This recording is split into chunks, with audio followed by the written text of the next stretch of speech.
Project Selection Board meeting, March 14th, 2023 to order.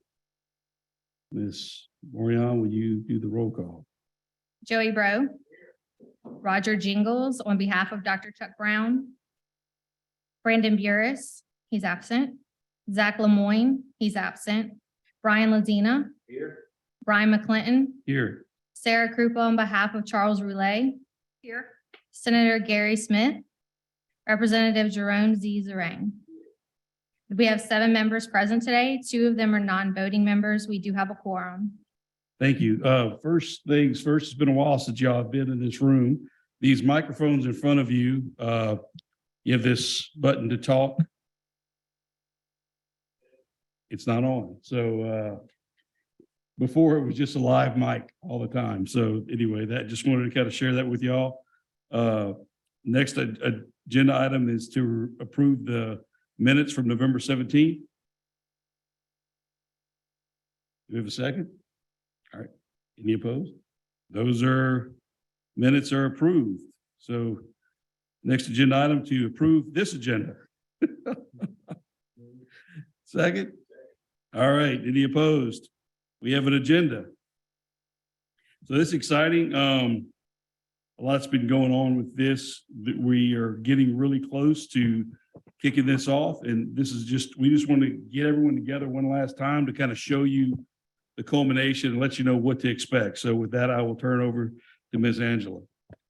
Hi, good afternoon. Angela Morjan, Executive Staff Officer with Wildlife and Fisheries, and also the Program Coordinator for Louisiana Outdoors Forever. I'm going to begin by showing you the website that we've put together for Louisiana Outdoors Forever. It is housed on the Wildlife and Fisheries website. So I'm just going to go to our homepage and show you kind of where you can find it. If you scroll all the way down to the bottom of our Wildlife and Fisheries webpage, there is a section for commissions, task force, and councils. And there's Louisiana Outdoors Forever right there. So that's kind of where it's housed if you need to find it on our website. Once you pull it up, you'll see our program overview. The program overview, everything on here except for what is in that bold right at the top is going to be straight from our program manual. So it's already what the language that we have approved. The part that's in bold is just kind of our stipulation of, hey, we don't have everything formally approved yet. We're not in the Louisiana Register. So anything kind of on this website can change in that interim timeframe. If I scroll down just a little bit further, you'll start to see our funding cycle announcement. So this just has those definitive dates that we do know about, which is going to be our pre-application opening window on March 20th, and then our pre-application window closing on May 19th. There is also an area on here where you can click here to learn more about the program. That's that Louisiana Outdoors Forever one-pager that was sent out to all of you so that you could start to share about the program and just kind of the general facts on it. So if you do need another copy of that, it's on here, and for the public at home as well. Our next section we have in here is going to be this video. I'm actually going to come back to this whenever we start to talk about the submittal page, and I'll play the video for you. But for now, we do have this out as a resource for the public to kind of see what they can expect for that pre-application. Next, we have the Louisiana Outdoors Forever board. So this just has an overview of kind of, we have 2 boards. This is what they do, who's responsible for what. And then you'll see a drop down for each of the boards, which does go through that biography information that you gave me or I created for you based off what I saw online. So if you do need to make any updates to this, just let me know. So we do have that project selection board and technical advisory board on here. It's going to be current. So anytime anything changes, it'll change in here as well. And then we do have our upcoming meetings. So you'll see our project selection board. We're having our meeting right now, 2 p.m. And it does say where the location is if somebody wants to come attend in person. And then we have our agenda. So as soon as we have an agenda ready, it's going to come on this website and somebody can pull it up and look at it.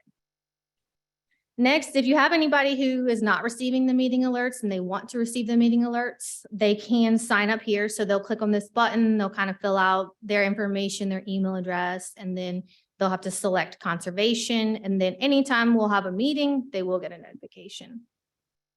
And lastly, we have our meeting minutes and our video. So on here, any approved meeting minutes, any video recordings from our in-person meetings are all going to be on here as well. So I'm going to scroll back up to the top, and over here on the left-hand side, you'll see our Louisiana Outdoors Forever logo that we have approved. We do have our button for the pre-application process. And so we're going to get into that next. We do have our program resources. So our first and foremost, our program manual. So that's kind of it has everything in it, our guide to Louisiana Outdoors Forever. Then we have our pre-application documents. So this is going to be our guidance and evaluation criteria, and then also our generalized project budget worksheet. So on that generalized project budget worksheet, that's going to have kind of what funding they're requesting from us, where their other funding sources are from, basically the total of the project funding. And then we have our full application documents. So that's going to be a detailed version of that project budget worksheet and our full application process and scoring criteria. I did include a copy of that in there because I don't think y'all saw the final version from like some little tweaks that maybe were made. So in case y'all do want to see that as well. And then we have our active grant forms. So these are just going to be those documents that are probably going to be a little bit further into our future. So these are going to be probably towards the end of the year. These are the documents that we have listed in our program manual that they could potentially need whenever they are in the project's phase. We don't have our reimbursement request on there just yet. We are working with our fiscal department to determine kind of what they need as far as to pay out the grantees. So we'll put that on there whenever we have that available. Do we have any questions about this before we get into that submittal page? Okay, thank you. All right, perfect. Well, then I'll go ahead and I'll play this video for you that's going to explain that pre-application process.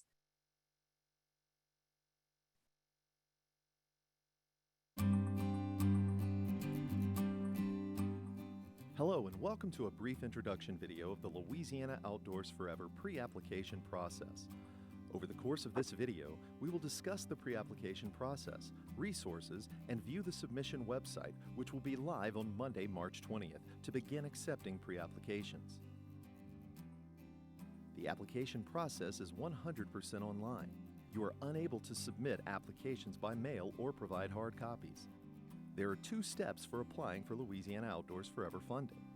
The first is by submitting a pre-application, which is reviewed to see if your project meets the eligibility criteria. The second step is a full application, which will be scored and ranked by the Technical Advisory Board and provided to the Project Selection Board for funding consideration. The Louisiana Outdoors Forever Program Manual is located on the above website. This document is the primary guide for the Louisiana Outdoors Forever program. Applicants for the Louisiana Outdoors Forever program include state agencies, political subdivisions of the state, local governing authorities, and non-governmental organizations working in coordination with public agencies. The projects which are eligible for Louisiana Outdoors Forever funding are land conservation of important natural areas, including fish and wildlife habitat, historic properties adjacent to or integral to habitat restoration or enhancement, working land, farms, and forested land, water quality projects related to land conservation or land management, including those lands that protect drinking water supplies, and recreational properties related to important natural areas and public use.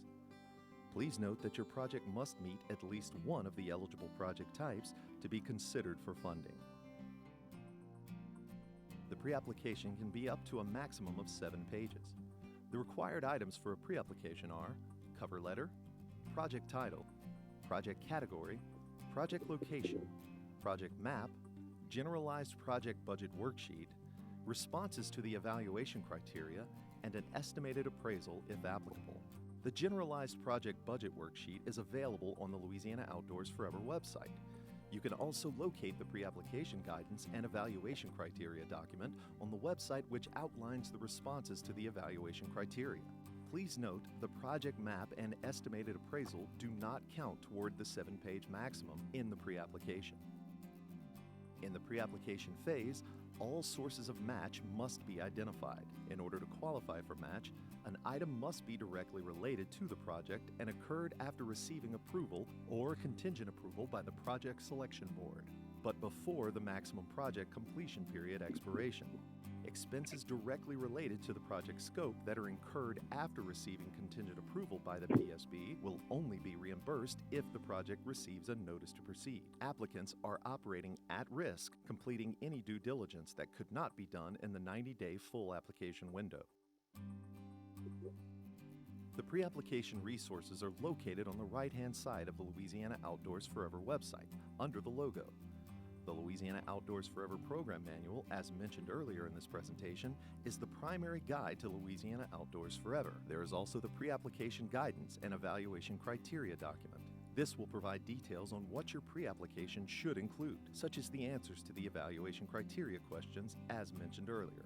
The evaluation criteria is what the Technical Advisory Board will use to review the pre-applications. Also available is the Generalized Project Budget Worksheet. This template is used to document other project funding and sources and state how much in Louisiana Outdoors Forever dollars you are requesting. This document must be submitted when completing your pre-application online. To begin the pre-application process, go to the website listed. Select the Click Here to Submit a Pre-application button on the right-hand side under the Louisiana Outdoors Forever logo. Once you click to submit a pre-application, you will be redirected to the pre-application submittal page. Please note, you will only be able to see this page when the pre-application window opens on Monday, March 20th. You will begin by entering the project name and the name of the organization. Next, you will enter a contact person, including their phone number and email address. The phone number you provide will be used in the event the Technical Advisory Board has any questions regarding your pre-application. Your email address will be used for all correspondence regarding the next steps in the application process. Then you will begin selecting file attachments for your pre-application, project map, and estimated appraisal if applicable. Those first 3 documents are the only required documents. It is optional to also attach a letter of support or letter of financial commitment from sponsors and partners. You will then click Submit at the bottom. You may also click Log In at the bottom of the page if you wish to save your progress and come back later to submit the pre-application. Once you click to submit the pre-application, you will receive an email confirmation that your pre-application was received. The pre-application window closes on Friday, May 19th at 11:59 p.m. The Technical Advisory Board then has 30 days to review all pre-applications for program eligibility. An email will be sent with either an invitation to submit a full application or an explanation as to why your project will not proceed in the application process. Emails will come from laoutdoorsforever@la.gov. Thank you for your interest in Louisiana Outdoors Forever. If you have any questions regarding the pre-application process, please email laoutdoorsforever@la.gov.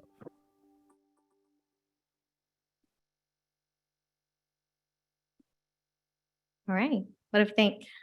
The voiceover was done by Joel Courtney, who's back there in our booth. So I think he did a pretty good job. All right, so if you do click on that, I want to apply for a pre-application. Right now, this is what they're going to see. It's going to say that the funding cycle isn't open yet. It's going to open on March 20th. So this is why we created that video, just so that way we could actually give them a glimpse of what to expect. So in similar fashion, the full application, it looks very similar. You will see it has an application number on here. So whenever they submit their pre-application, there's going to be a reference number assigned to them in that process. We're going to take that and include that as their application number. Whenever they are ready to fill out a full application, if they're invited, we're going to send them a customized link, and that will automatically populate this application number for them. So hopefully that will eliminate any sort of confusion. That way we can associate the pre-application and the full application together. And then similar, you'll see the contact person in here. So in the event that they do want to change their contact person, they could do it at this point as well. And then it does go through each of the required documents. So in that full application, we need further elaboration on that evaluation criteria. They'll have to include a cover letter, a detailed project budget worksheet, a project description, a project implementation schedule, and a landowner letter of support.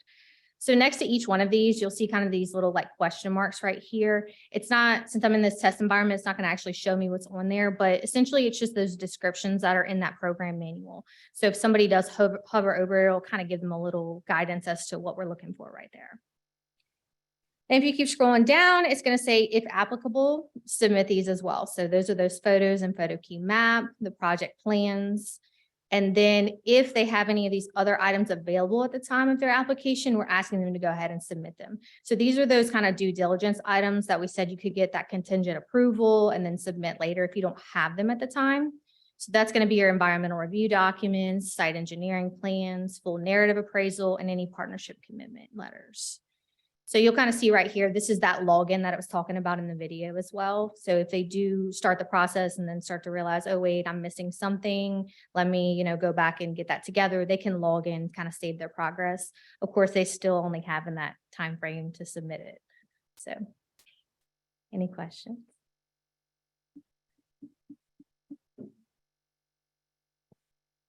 So when did this go live, or is it live now? That they can go up and click on it? Yeah, I know the application process didn't open. Right, so they can go on the website, on our website, they'll see this where they can click to submit the pre-application, but this is what they're gonna see. They're gonna say it's not open just Right, yet. I get Right. it, but when was this, how long has this been up? Oh, a few weeks now. Okay, great. I didn't realize this. The video is new though. The video Okay. just came out last Friday. Good deal. We're gonna be able to check the views and the people log in. I'll try to access it. We'll be able to keep track of the applications we receive. Any idea, Joe, if we could, Joel, we could track how many people viewed the, We do have the ability to provide analytics for this website. So if that specifically, if you want to know the number of people viewing the website or visiting the website, that is information that we can provide you. thank you. He sounded an awful lot like the guy on the video.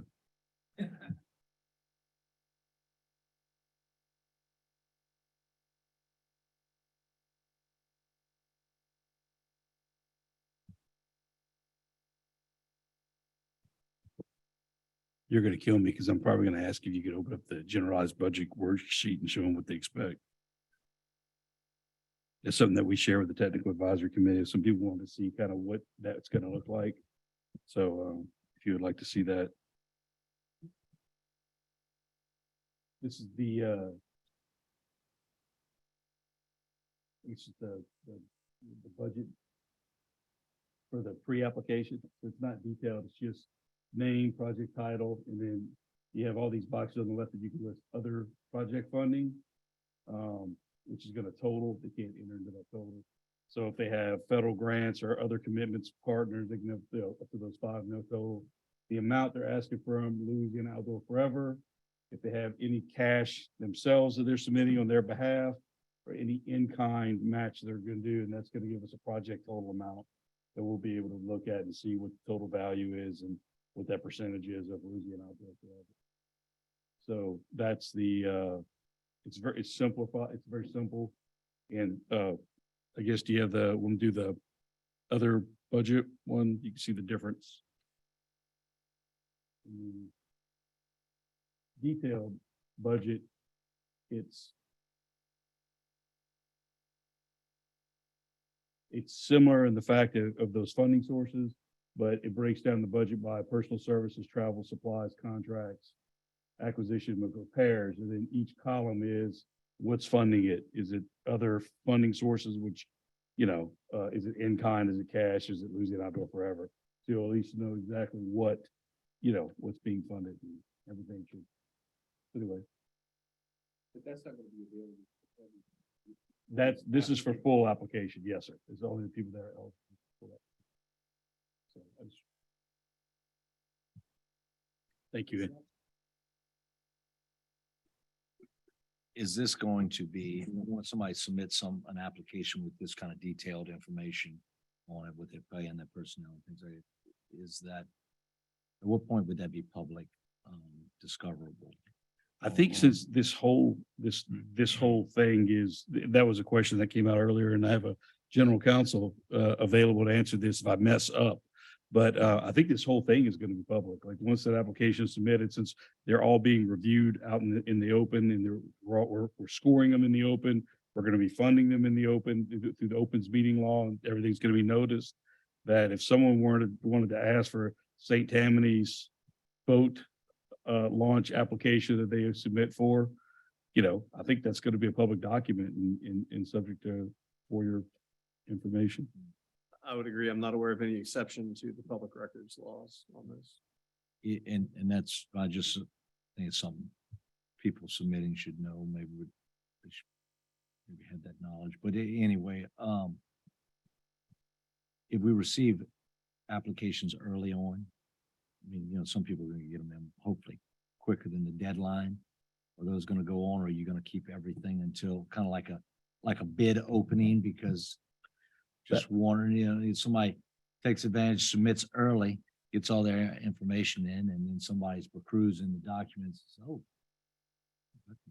Well, these aren't going to be available to the public unless someone submits a formal. It's not going to be Okay. like, it won't be Okay, there. The all public right. won't be able to access and look at someone else's submittal. They would have to submit a formal public records request to our agency, and then we'd have Yeah, okay.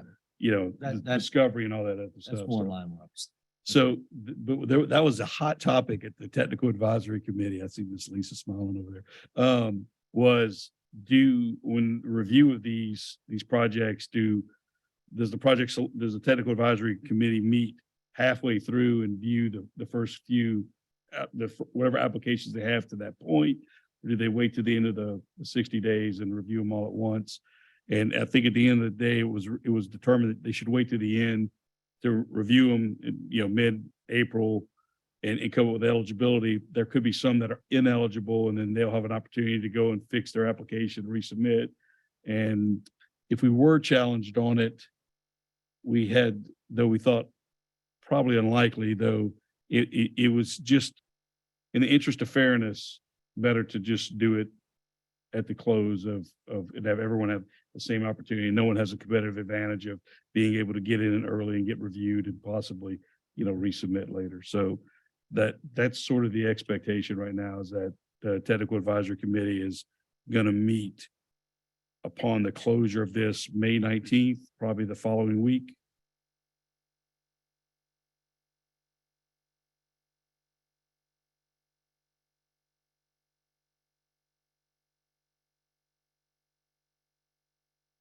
So, All right, thank you.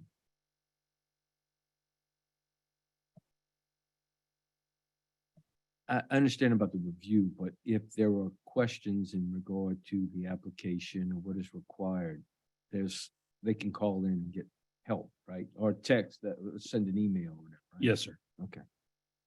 And I've spoken to a gentleman from St. Tammany earlier today. Spoke with Representative Chuck Owens yesterday. People are asking questions, and to whatever degree we can answer those, we're doing that.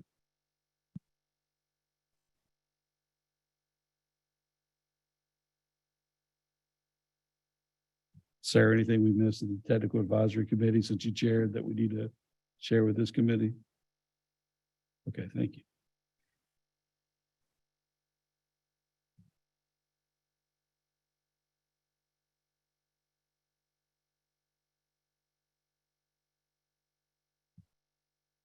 So I guess we're on item number 7. That's what we were discussing, that the pre-application window will open up March 20th. That link will go live, and you'll be able to do all the wonderful things that the video promised that you will be entailed to do. There is, Angela, can you explain what's going to happen with the submitted applications? Is going to go to a share folder? So once they submit their application, it's going to go to that LA Outdoors Forever at la.gov email address. And it's going to have all the attachments and everything included in it. The technical advisory board has requested to be able to get a weekly email update on everything that has come in. So I will be notifying them once a week of that. And then also we have set up a shared folder with the technical committee. So that way, if at any point they do want to just see what's out there right now, that they can go access it. So if they'd rather get a daily update, they can do that. And we're going to be tracking we're having a spreadsheet that's going to have who's applying, what type of entity it is, which of the governmental entities it is, or NGO working in conjunction with that, which category or a multiple, if it hits more than one, the amounts being requested, the total amount of the project. And then it's Angela has a wonderful sort of check you get off through the process. But just that first number, we'll know when we close on May 19th, we'll have a good number on how many people actually applied, what the actual demand was, how much Louisiana Outdoor Forever was actually requested, how much value it could bring to the state. We'll have the total project number as well. And then we'll know by sort of category to some degree, because again, it may hit multiple categories, but at least we could say, this much for wildlife conservation, this much for working lands, this much for recreational opportunity. So I think that'll be good information for the project selection board, just in general. So I just have a comment. Again, the process has started, but I was just wondering if we're not doing a review and we're waiting to the end on pre-applications, why did we go 60? I mean, we could have shaved off 15 days, did 45 days, because it really, once you get accepted, I understand full application needs a little more time and work, but if it's pre-applications, why did we go 60 if we're not going to review them through the process? that was a request made by the conservation districts, because they only meet once a month. Okay. And so depending on when the application window opens on March 20th, if they've already had their meeting, they were going to only have one opportunity, one bite at the apple. And so they wanted to give at least 2 times for a conservation district to meet, come up with a plan, and then vote on it to approve. And that's why we ended up expanding from the original. Our original timeline was 30 days, but it was request was made for those conservation districts to have a better opportunity to get an application in if we'd expand that window to 60 days. So it's Joey's fault is what you're saying. That's why I looked that direction before answering. No, I understand. I was just wondering, if they weren't going to review it, why it was taking so, but that makes sense. You want to give them an opportunity. Okay, cool. So the full application invitations will be sent out no later than June 19th. They're going to be due September 17th. Again, the technical advisory, the good thing is we feel the technical advisory committee is committed to meeting 2 days to go through these, depending on the vast amount of applications. And I'm going to say this, Ms. Lisa, if I mess up, it's right there, but Mississippi had 105 applications for $50 million. So they only have 10, but the value. Yeah. Yeah.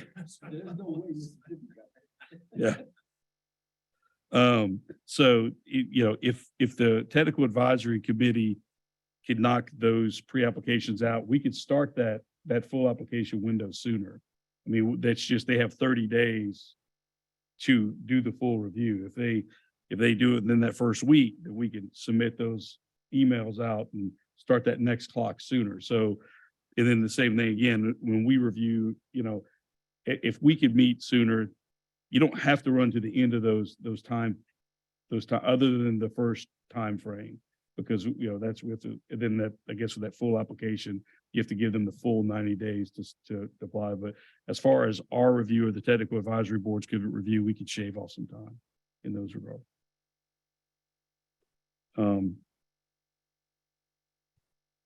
And then do you have the handout that has the full scoring criteria? That's it. Is there any other questions or comments?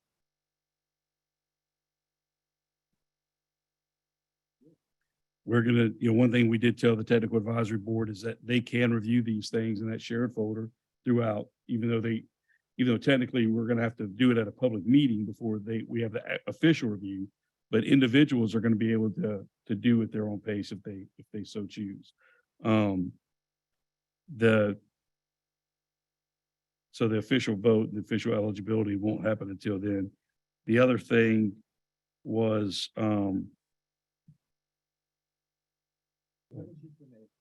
Review process, and each individual on the technical review board can look at it, you said, at their own pace. yes, sir. What if they have questions in regard to proposal or need more clarity? Can they reach out to the proposals proposers themselves, or how does that work? Or they have to go through a process? Because I'm sure there may be questions by some of the technical review people. How would they get more information? I guess they'd have to wait till the final review.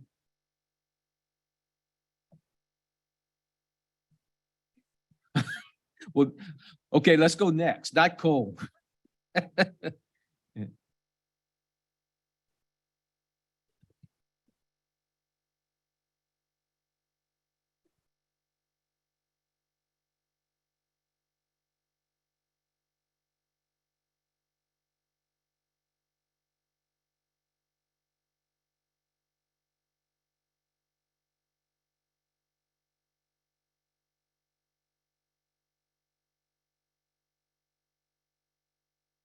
Yeah, no, I get that. Right. But if there are technical questions or something in regard to the project itself, not necessarily in regard to the value or credit or scoring.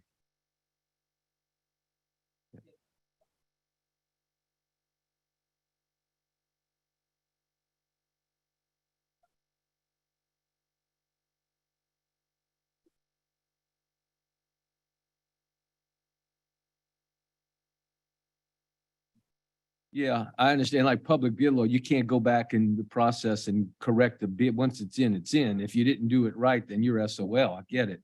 But I'm just wondering, just for clarity, if there was a.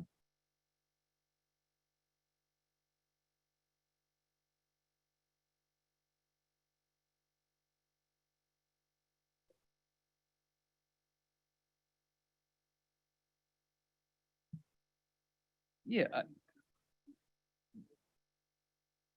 Because when there are projects, I mean, now they're construction projects, but you'll have a meeting, you'll have the engineer or the project manager who can have a meeting and allow the proposers come in and ask questions. I don't know. I'm just wondering if that might be an option. Yeah.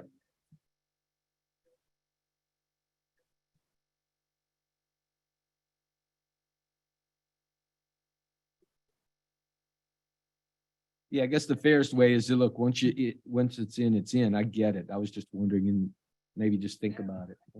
I think the pre-application, something the advisory board discussed, the pre-application process is you either check the boxes or you don't. So you're either going to qualify or not. That's pretty simple. There's a one pager that says, here's the things you need to do. And that can be the information conveyed.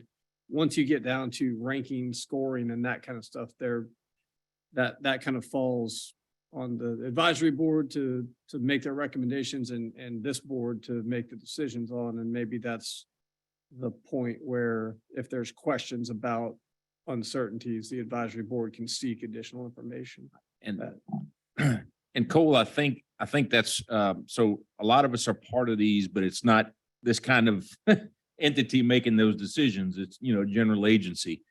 And I get not being able to get into the minutia as far as the pre-application, but during the actual application, we may have a situation where we're looking at it and say, yeah, but if it's 5 or 10 acres one way or the other, do we need to draw the borders a little different? It makes a difference. I want to be able to capture that, to make sure that that entity, that application, and the applicant is okay with that change and that would do it. I think that's important. But as far as, every little thing on the pre-application, that's pretty sticky. And I certainly would want the entire group to know anything that went out rather than individual members. So.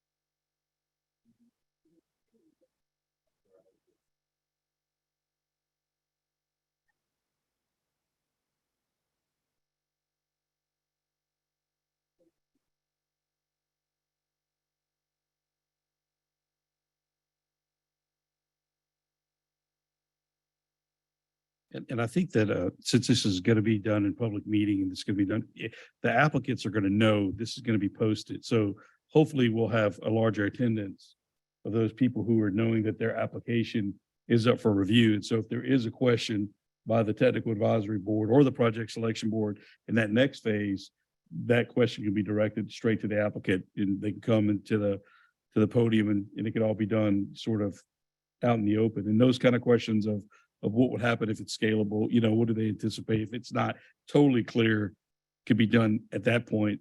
I guess that's the only good thing about having such a long period to review these the 30 days. If you could set up a review at, say, halfway through that review period, and you knock out the most of them, and there's some that you need to come back for additional answer, you still have some time, you know, maybe to do that.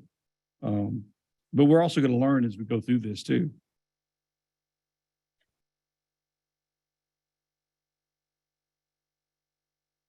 What I was getting on was so there will be a shared folder that everyone can access and review ahead of time.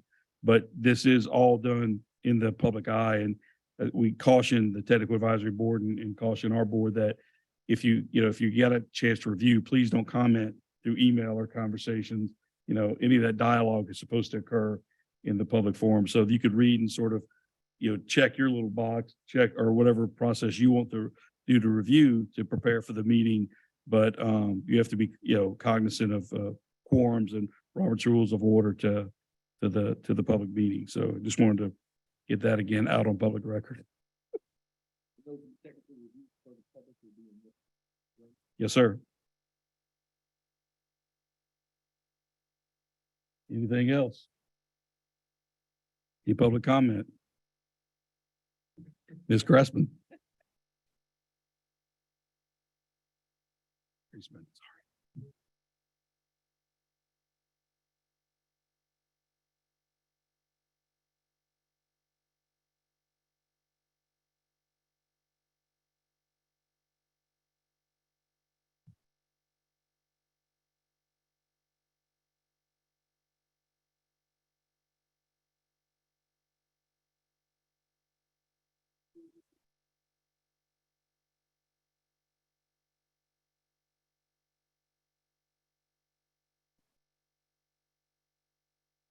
And we will through and we have to do with the notice, but that's the one thing is since this whole thing is going online, we're going to have an email listserv of everybody who's going to that full application. So when this meeting is noticed, we could send that to that group and say, just know the technical advisory board is meeting. If you'd like, if they have any questions, we advise you to attend or send a representative and, you know, and then when we do the similar thing for the project selection board. So that it's actually really easy because of the way it's set up.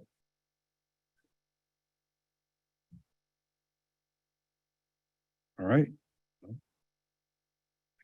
Can I get a motion to adjourn? We're adjourned.